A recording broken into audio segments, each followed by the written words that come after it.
وأصحابه أجمعين أما بعد قال الله تعالى في القرآن العظيم والفرقان الحميد أعوذ بالله من الشيطان الرجيم بسم الله الرحمن الرحيم فكف أيديهم عنكم صدق الله العلي العظيم. அன்பிற்குரிய அல்லாஹ்வின் நல்லடியார்களே, அல்லாஹ்வின் நலம்பெறும் அருளால் இன்றைய தராவீஹ் தொழுகையை இனிதே நிறைவு செய்துவிட்டு இன்றைய தினம் தொழுகையில் ஓதப்பட்ட ஒரு சில வசனங்களின் கருத்துக்களை கேட்பதற்காக நாம் எல்லாம் அமர்ந்திருக்கிறோம். அல்ஹம்துலில்லாஹ். அன்பானவர்களே, இன்றைய தொழுகையிலே சூரத்துன் நிசா என்ற அத்தியாயத்தினுடைய பிற்பகுதியும் அல் மாயிதா அத்தியாயத்தினுடைய முற்பகுதியையும் ஓதி நிறைவு செய்யப்பட்டது. இன்றைய தினம் ஓதப்பட்ட வசனங்களிலே ஏராளமான சட்டங்கள் குறித்த வசனங்கள் ஓதப்பட்டது. நபிமார்களின் செய்திகள் குறித்த வசனங்கள் ஓதப்பட்டது. எல்லாவற்றையும் விட நாம் கவனத்திலே கொள்ள வேண்டிய மிக முக்கியமான ஒரு செய்தி இந்த வசனத்திலே இடம்பெற்றிருந்தது. சமுதாயத்திற்காக, சமூகத்தினுடைய முன்னேற்றத்திற்காக களப்பணியாற்றுகிற அந்த சமூக சேவையாளர்களை ஊக்கப்படுத்தும் விதமாக, உற்சாகப்படுத்தும் விதமான ஒரு வசனம் இன்றைய தினம் தொழுகையில் ஓதப்பட்ட ஒரு வசனத்திலே அல்லாஹ் பேசியிருக்கிறார். நபி ஸல்லல்லாஹு அலைஹி வஸல்லம் அவர்கள் ஹிஜ்ரி 4வது ஆண்டிலே பிஹ்ரே மஹூனா என்று சொல்லப்படக்கூடிய யுத்தத்திற்காக சஹாபாக்களை அனுப்பி வைத்திருந்தார்கள். அங்கே யுத்தம் நடைபெற்று கொண்டிருந்தது. அங்கிருந்து எதிரணியில இருந்த ஒரு 2 நபர்கள் அந்த போரில இருந்து தங்களை தற்காத்து கொண்டு தங்களுடைய ஊருக்கு திரும்புகிற வழியிலே 2 மனிதர்களை கொலை செய்து விட்டார்கள். கொலை செய்யப்பட்டவர்கள் பனு ஆமீர் கோத்திரத்தை சார்ந்தவர்கள்.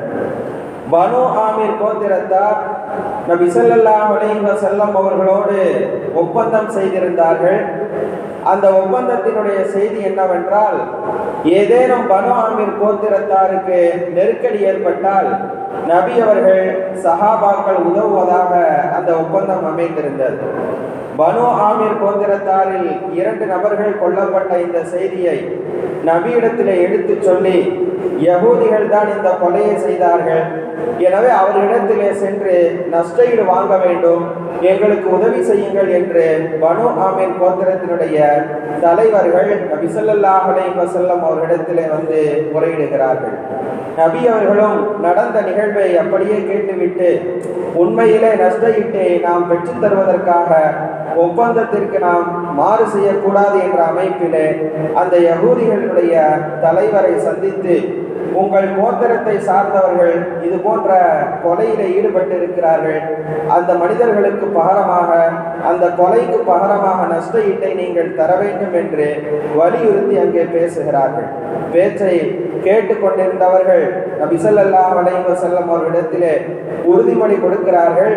நீங்கள் கேட்கிற நஷ்டஈட்டை நாங்கள் கொடுக்கிறோம், சிறிது நேரம் நீங்கள் அமர்ந்திருங்கள், நீங்கள் உணவருந்து விட்டு செல்லலாம் என்று பேசிவிட்டு நபி அவர்களை ஓரிடத்திலே அமரச் செய்துவிட்டு, நபி அவர்களோடு வந்திருந்த சஹாபாக்களையும் ஓரிடத்திலே அமரச் செய்துவிட்டு அங்கே யூதர்கள் தனியாக ஒரு மஷ்வரா செய்கிறார்கள், ஒரு ஆலோசனை செய்கிறார்கள். நபி ஸல்லல்லாஹு அலைஹி வஸல்லம் அவர்கள் நாம் சொல்லுகிற கருத்திற்கு மாற்று கருத்திலே இருக்கிறார்கள். இப்போது நாம் எத்தனையோ முறை அவர்களை நேரிலே சந்தித்திருக்கிறோம், அவர்களை நம்மால் வெற்றி பெற முடியவில்லை, அவர்களை வீழ்த்த முடியவில்லை. ஆனால் இப்போது நம்முடைய இடத்திலே நஷ்டஈட்டை கேட்பதற்காக இங்கே வருகை தந்திருக்கிறார்கள். அவர்களை இதை நாம் நல்ல வாய்ப்பாக பயன்படுத்தி நபி ஸல்லல்லாஹு அலைஹி வஸல்லம் அவர்களை இல்லாமல் ஆக்கிவிட வேண்டும், கொலை செய்துவிட வேண்டும் என்று அங்கே முடிவு செய்யப்படுகிறது. எப்படி அதை நாம் இந்த வாய்ப்பை பயன்படுத்தி நபி அவர்களை இந்த உலகத்தை விட்டு இல்லாமல் ஆக்குவது என்று சொல்கிற போது அந்த கூட்டத்திலே அம்ரு என்று சொல்லப்படக்கூடிய ஒரு மனிதர் இருந்தார். அந்த மனிதர் சொன்னார், நபி அவர்கள் அமர்ந்திருக்கிறார்களே அந்த இடத்திற்கு மேற்பகுதிக்கு நான் சென்று அங்கே நின்று கொள்கிறேன். ஒரு மிகப்பெரிய கல்லை மேலிருந்து நபி அவர்களுடைய தலையில் விழுவதை போன்ற ஒரு சூழலை நான் மேலிருந்து ஏற்படுத்தி விடுகிறேன். அந்த கல் நபி அவர்களுடைய தலையிலே பட்டு அவர்களுடைய உயிரை போக்கிவிடும். நாம் நினைத்து கொண்டிருக்கக்கூடிய அந்த விஷயத்தை சாதித்து விடலாம் என்ற ரீதியிலே அங்கே ஆலோசனை செய்யப்படுகிறது. அம்ரு என்பவரும் நபி அவர்கள் கீழே அமர்ந்திருக்கிறார்கள். மேல் பகுதிக்கு சென்றான். கல்லை அங்கே இருந்து அகற்றிய போது ரப்புல் ஆலமீன் அல்லாஹ் ஜல்ல ஷானஹு தஆலா நபி ஸல்லல்லாஹு அலைஹி வஸல்லம் அவர்களுக்கு வஹி அறிவிக்கிறார். நபியே, அந்த இடத்தை விட்டு நீங்கள் உடனே அப்புறப்படுத்துங்கள், நீங்கள் உடனடியாக நகர்ந்து செல்லுங்கள் என்று வஹி அறிவிக்கிறான். அங்கே நபி அவர்கள் நகர்ந்து விட்டார்கள். அந்த வஹியை தான் இன்றைக்கு தொழுகையிலே ஓதப்பட்டது. ஹம்ம கௌமுன், ஒரு சில கூட்டத்தினர்கள், யகூதிகளுடைய சதி செய்யக்கூடிய அந்த மனிதர்கள், ஐயபுசுது இலைஹிம் ஐதியஹும், உங்களின் பக்கம் உங்களை இல்லாமல் ஆக்க வேண்டும் என்பதற்காக அவர்களுடைய கரங்களை ஒரு உயரமான இடத்திலே இருந்து கல்லை தள்ளிவிட்டு உங்களை நாசமாக்க வேண்டும், இல்லாமல் ஆக்க வேண்டும் என்பதற்காக அவர்கள் முயற்சி செய்தார்கள். உங்களின் மீது அந்த கல் விழுந்து உங்களை நசுக்கி விடாமல், உங்களை மௌத்தாக்கி விடாமல் அல்லாஹ் அந்த இடத்திலே இருந்து உங்களை நகரச் சொல்லி அங்கே மிகப்பெரிய ஒரு பாதுகாப்பை உங்களுடைய உயிருக்கும் உங்களோடு வந்திருந்த சகாபாக்களுக்கும் கொடுத்தான் என்கிற அந்த வசனத்தை இங்கே அல்லாஹ் இன்றைக்கு தொழுகையிலே ஓதப்பட்டது. இந்த வசனத்திலே இருந்து நமக்கு சொல்ல வருகிற நாம் புரிய வேண்டிய மிகப்பெரிய ஒரு படிப்பினை இதுதான்.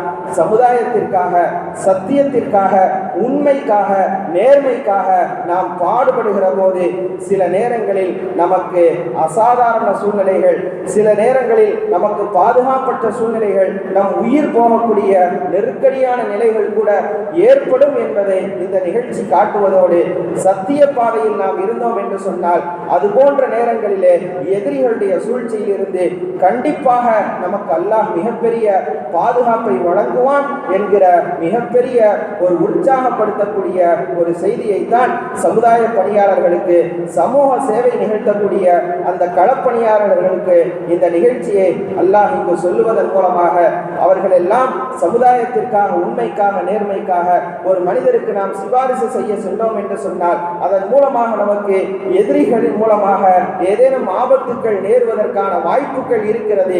அப்படி நேர்ந்தாலும் நாம் சத்தியத்தில் இருப்பதன் காரணமாக அல்லாஹ்வுடைய பாதுகாப்பு நமக்கு கண்டிப்பாக கிடைக்கும்.